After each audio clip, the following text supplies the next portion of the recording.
It's officially the season of gratitude, but therein, oh yes, and I'm grateful for these leaves. But therein lies a conflict. During the time of the year when we're supposed to be most grateful, we are also under some of the most intense stress. And it's true for adults as well as our children, and they kind of feed one to the other.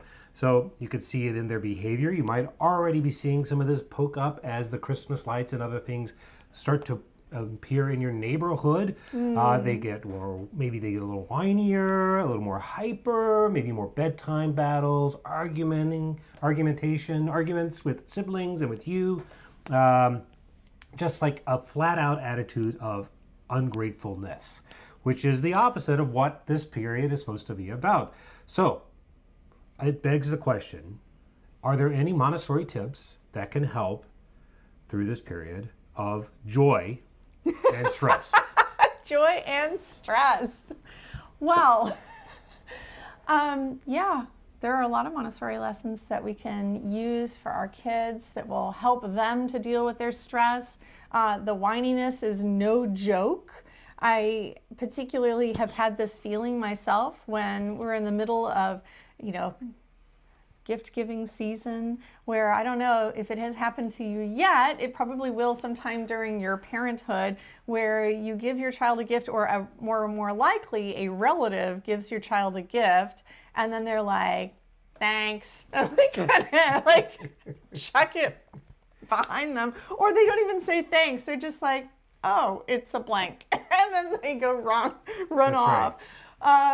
Or in the case of one of our kids, literally said to Grandma, didn't you give us this last year?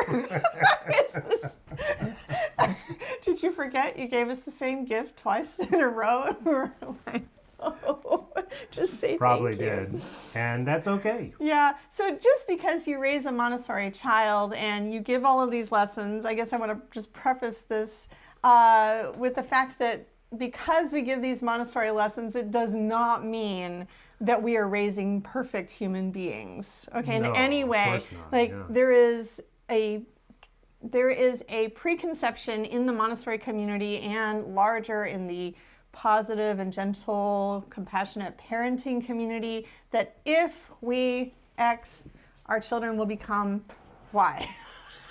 That's And right. that is false. That is a big myth. And so I think coming into the season, it's important for us to acknowledge that, yes, there are things that we can do to teach our children, but also we're going to have to keep doing it. Like, these are lessons that aren't just given once, they're to be repeated throughout the year. Well, for the whole of your life. For year to year to year to year to year. Even as adults, we have to continue. Because what I think is interesting about the grace and courtesy lessons is not just about my own behavior and being grateful and courteous, but also having compassion for the other person and saying, like, people make mistakes. I forgive you. We're all trying together. And so a sense of also sort of like compassion and forgiveness that goes with it as well, which is also something that it's important to teach, because otherwise we kind of take on too much. Maybe we get crushed under the weight of our own failures and we don't learn to let go, and then that becomes really debilitating, or we become really like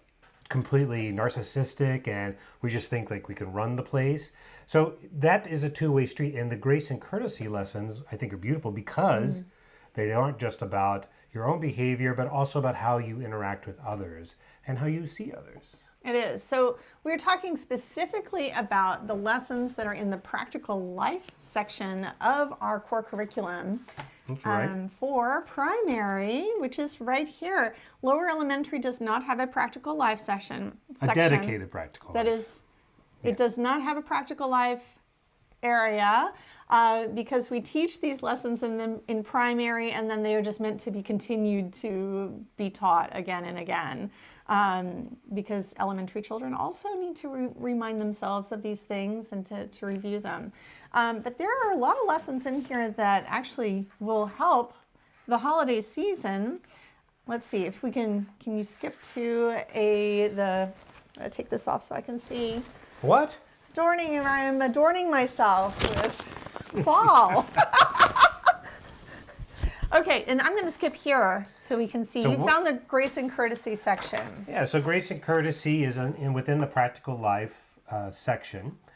And we have And I'm going to pull organized it into 3 levels. out of our little cards So here. the cards also go with this. Okay. And these are the classic Grace and Courtesy lessons that you would find in any Montessori classroom.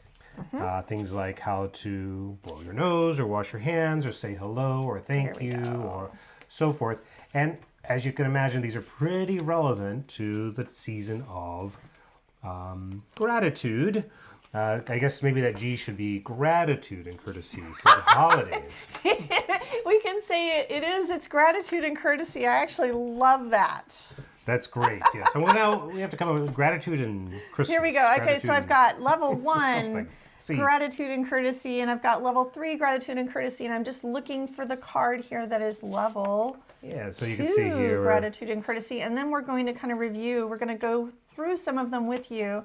If you are a member at home and you have a set of your Practical Life cards, you might get these cards out. Yep.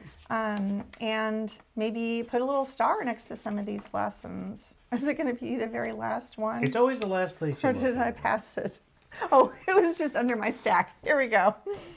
Okay, so here we've got level 1, gratitude and courtesy, level 2, gratitude and courtesy, level 3, gratitude and courtesy.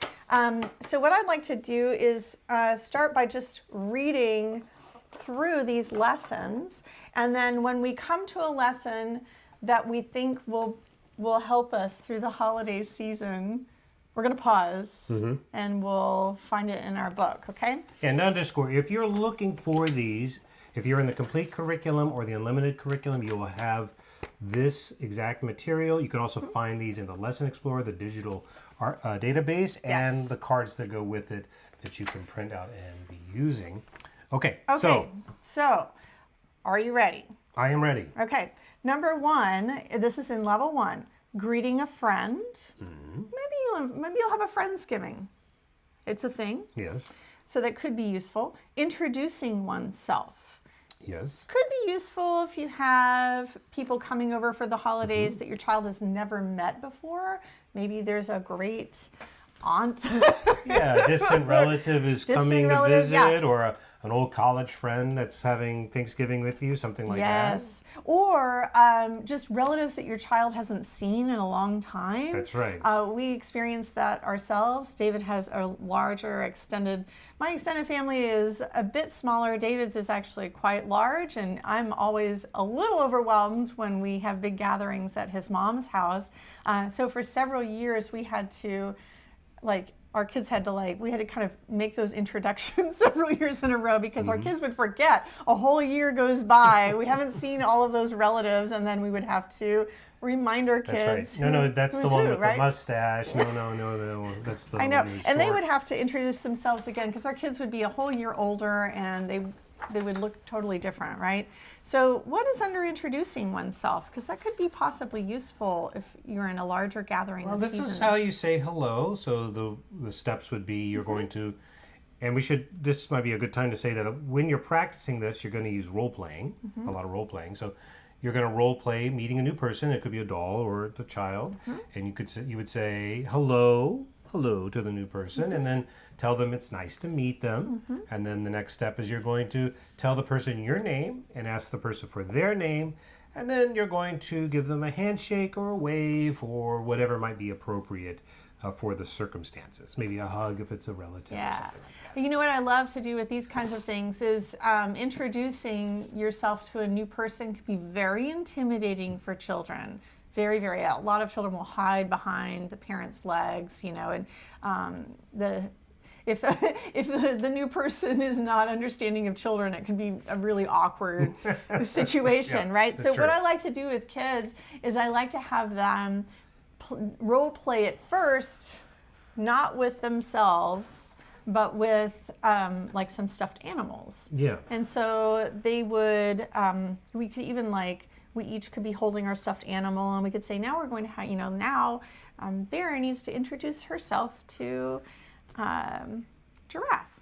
Didn't I use Giraffe and Bear recently? I'm thinking of the stuffies that our kids had. Do you feel like we need a volunteer for this moment? No, not yet. Okay. I'm trying to nudge you. So no, I'm just trying to focus. Oh, sorry. So, What is next in the Grace and Courtesy? okay, so yes, so sorry. So you understand what I'm saying, right? You're going to use two little stuffies, introduce themselves Yes. to each other first. Okay. So second one, requesting something. Yeah, so... Could this be useful? Of course. So may I have the mashed potatoes? May I have the mashed potatoes? That sounds very useful. It does. Okay. Assuming you eat mashed potatoes. Yeah. So this one, I'll read this one. This one says, give a lesson on using courteous language. Prepare to role play making a request from a person. This can be a doll or your child. Say the name of the person. Ask for something specific politely. Use the words may I or would you or please. And then express gratitude when the request is granted. So we have our G word coming up again. Mm-hmm.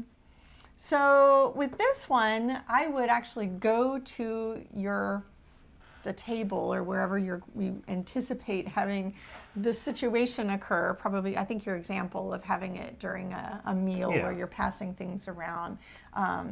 In my family's tradition for Thanksgiving, we always put all of the food out and just served it buffet style on the kitchen counter. That's my memory. Probably it happened different ways, but my memory is like serving ourselves, at least from our house. But I remember at your house, passing the dishes around the table is a big deal. We do it every single time we come and have a big formal dinner.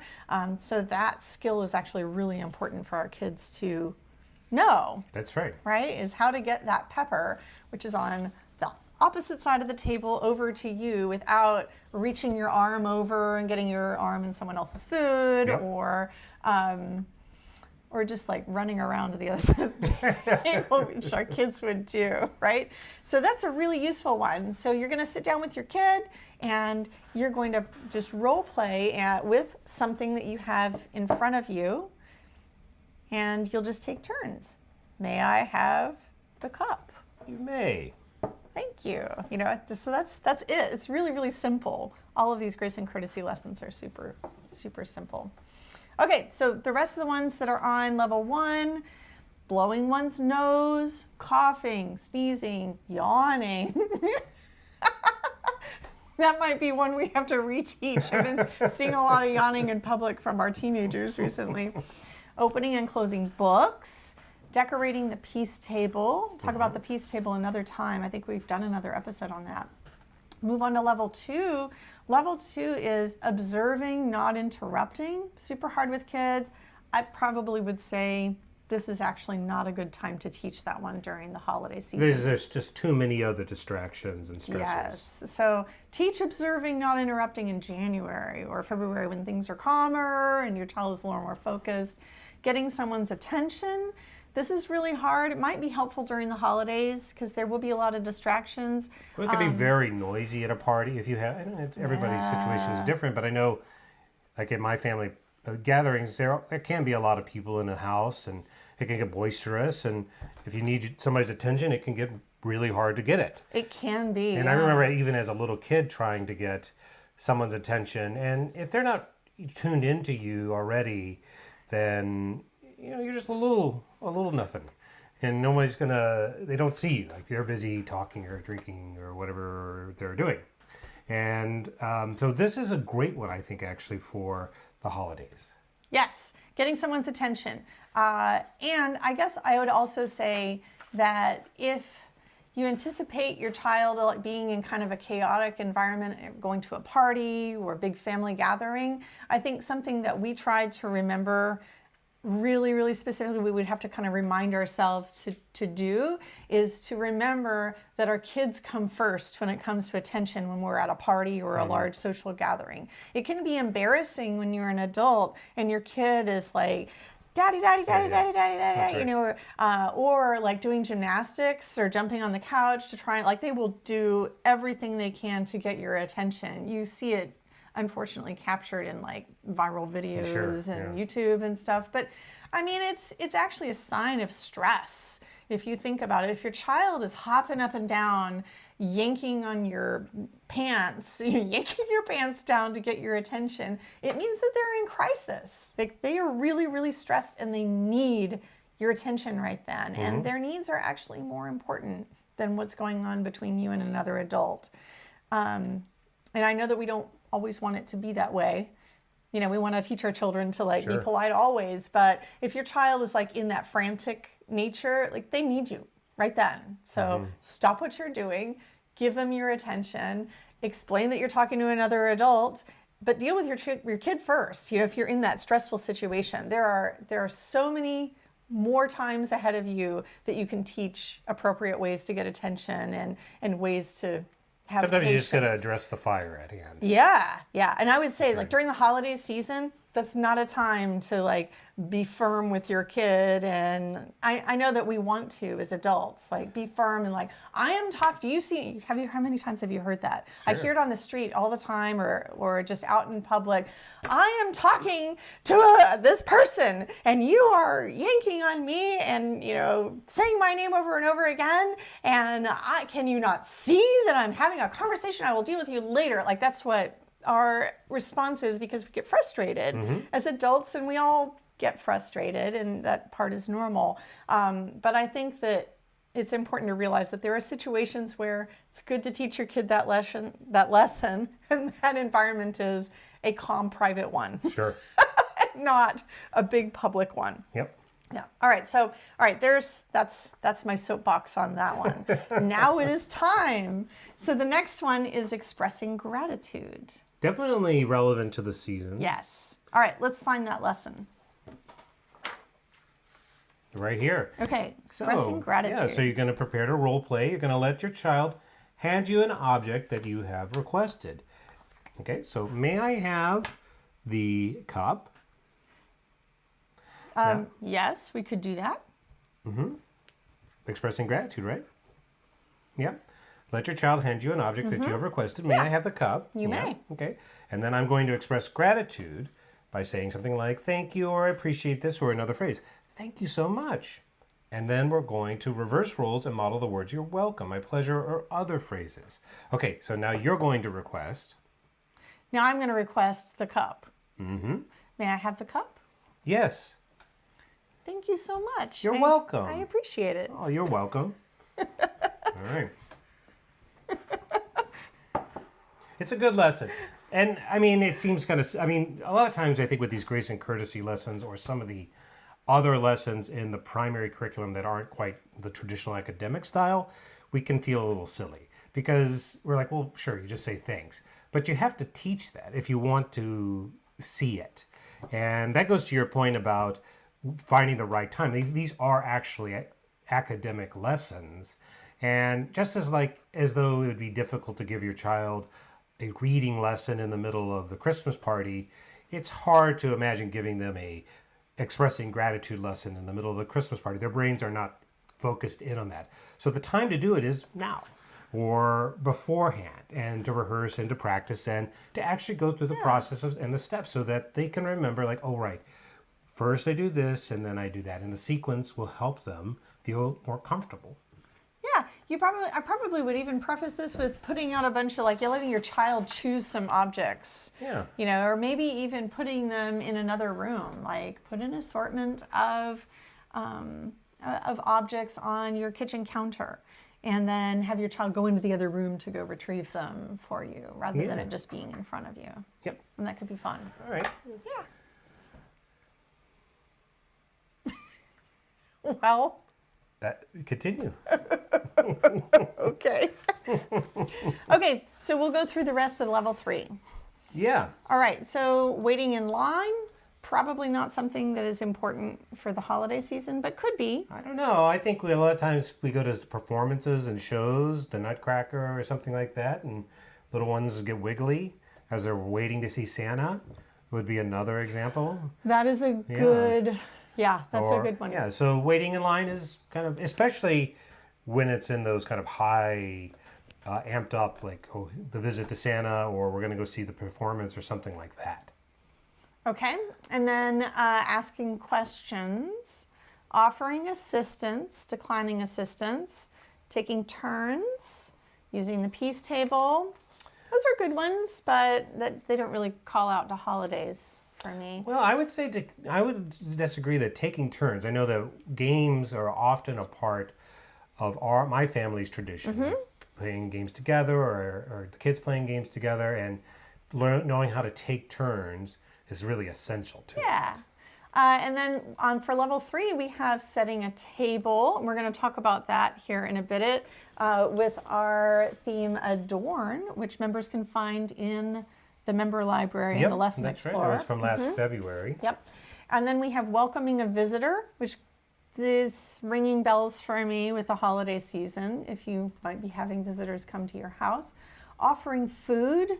Huge one for harvest season and the winter season. Passing a person, it could be useful if you're at a big event or something. Using a quiet voice, probably not the one for this season.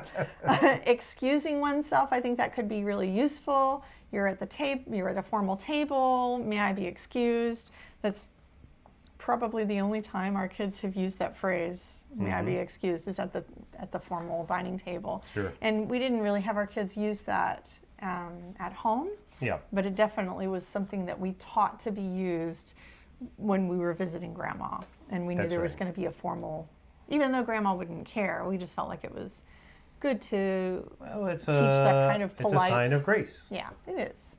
It is. Giving a compliment, receiving a compliment. Definitely. These could be useful for social situations. Definitely receiving a compliment. How many times does the little one show up in her holiday outfit and every aunt and uncle and cousin wants to pinch the chin? Oh, you're so adorable, you know. Oh, you have sparkles on there. And, yeah. How do you respond to that and being prepared? And I think this also goes to the adult being prepared, because a lot of times kids can get really shy and want to hide, and being ready to say, you know, sometimes as parents we can feel a little embarrassed, like, oh no, she just wants to look at your sparkly dress, and they just want to hide behind your legs. So, you know, the practice can help, but also for you as the adult in the situation, sort of be ready for the developmental milestone of a child. Let's see what else. Mediating at the peace table. Yep. Yeah. So not a lot of peace table, although I suppose there's plenty of opportunities for the peace table to come alive during the holidays, given how stressful it can be. And I would say you probably won't have a chance to use the peace table at the holiday event. Probably not at the holiday event. You have the adults table, the kids table, and the peace table for your Thanksgiving. But it's also something where you might, kind of the goal of the peace table really is to sort of begin to integrate into the child's mind and life an attitude of peace and reconciliation.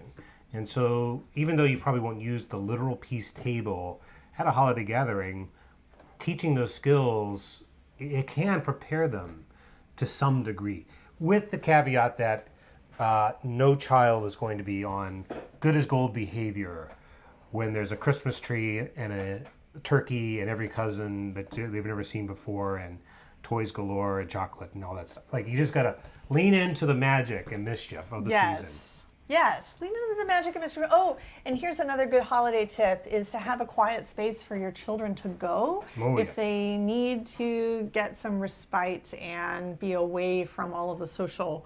You know, sometimes as adults, we know we've been in enough situations, we know kind of how to power through a crowded situation. We know that it will end, and we're aware of time more, and we know how to deal with our own stimulation. But I don't know how many of you have escaped to the bathroom for a little bit, just to like get away from the noise.